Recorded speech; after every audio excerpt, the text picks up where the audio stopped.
what is our role as people here on this campus? Feminists liberating our collective knowledge kind of slowly over time became a collective. I'm Sarah Smith and I teach in the Department of Geography. I'm Michelle Padley. I also teach in the Department of Geography this semester for the first time, and I'm a doctoral student in the department. My name is Lara Lukaba and I'm a PhD candidate in the Geography department. All of our work has been inspired by student activists. So we work in the Department of Geography, which is in this building that used to be named for a KKK leader. And as such, we were witness to really inspiring student activism that took that name off of our building. And in the wake of that, we saw ways that the university sort of worked to take credit for things that for us had been the work of activists. We were there, we were at the protest, we witnessed it. And in that moment, we were kind of grappling with what is our responsibility to one another, to these students who are laboring for the university, and to kind of the students who are going to come in the future. So part of what Flock originally did, they made a zine about student activism on campus in the struggle for Hurston Hall. We did a couple workshops with undergraduate students using the first zine. And in them, we kind of showed this news article that I found that was about how Carol Folt took down Silent Sam. And, you know, I was here when Silent Sam came down. I, know all about the history of student activism around it. And I know that Carol Folt didn't take Silent Sam down, right? So it's like, it's from these like decades of student activists, Black student activists campaigning to get it down, protesting, and then like students physically removed it themselves. Yep, that's right.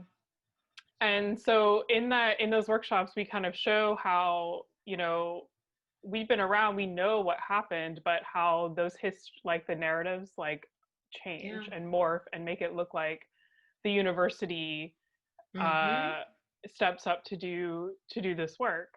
This project was to make the second volume of that zine. So the first zine was called Ruptures Volume 1, and this would be Ruptures Volume 2. We sort of like set out to create this like alternative archive of university history that included voices from student activists, the sort of like indigenous histories of the land that the university now occupies, and the ways that sort of those histories are erased and the way that that erasure has been contested over time. We kind of thought, can we compile things that we are seeing in the archives under some themes that we're seeing emerge, and then ask students, activists, artists to create something using that archive, and that would be what would be in the zine. So then we kind of like use the zine to be like, here's like a different history about how student activists have been doing this work for all this time, and like asking them to think about like what it makes possible for the future to know that student activists have done that work. Like, could we think about students and activists as like time travelers?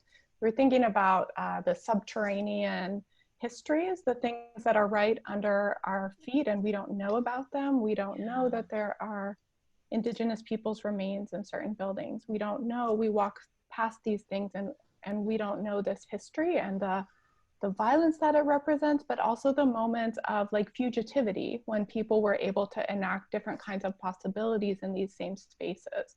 So in the archives, we were looking for sort of little scraps of that, like fleeting little moments, a letter that says something, or we had this date of, I think it was April 15th, when we were going to have all these materials laid out and we were going to be listening to student activist oral histories and we were all going to be making art together, like in a room.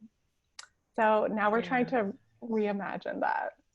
We've had ideas such as actually like sending out archival materials in a package through the mail, through the US Postal Service, and letting people look at it that way, actually mailing zines to people.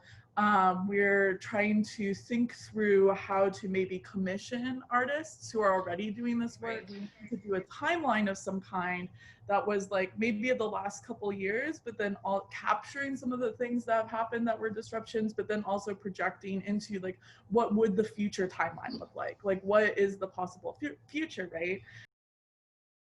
Started to see these patterns of what happens to student activists, that they sort of get separated from one another, or they're invited to like the house of an administrator, but then it ends up being sort of a way to derail a kind of like something that's gathering momentum. So in the first scene, we thought about that, and we thought, what have we learned from all these activists? And what if there was like a love letter to future activists? What would we want them to know from all these other experiences? And that led us to just write a couple of points about, you know, things like that, things that they might want to know from the past. And then we also held this meeting where we invited folks who had been activists for the Stone Center and who had done different work like a couple generations ago, and then they could talk to more recent activists, like folks from the Real Silent Sam Coalition. Because you were inspired by activists, I'm curious about how you use your artistry, your vision for this work as a form of activism. I've learned from being a member of Flock and like doing this work over the last couple of years is that politics are built, they're not magically found. That orientation of being in the world is something I've learned from listening to activists as we've done these projects, right? Like I'm listening to learn certain things about the university, but as I'm listening to activists, I'm also learning ways of being that impact my own life, right? And so that kind of then impacts how I am in the classroom, it impacts the ways I think about my research, it impacts how I think about my relationships with others. I was a librarian before I started my PhD. And so this kind of like work that sort of like disrupts like the archive as this like whole like container of all the actual truth that you can like sort of go in and find things from. I think that it's like such an amazing political act to be just like thinking about the archive as something you can take certain things from and recombine and cut them up and collage them into the world that you want to see. I think is really cool. Like for me, like I'm a shy person. I'm not the person with the megaphone. I'm the person who shows up to the protest, you know? But there's a different way where I feel like we've had these chances to like make these tiny little connections where we show up to a protest and somebody has made a page from our zine into a poster. I think that work sort of does reorient us to the university, where now if there's student action, I think like, oh, maybe I should ask like these people what's happening and how I should be understanding this. I just have a different orientation and also much more conviction that it's on me to like do the right thing.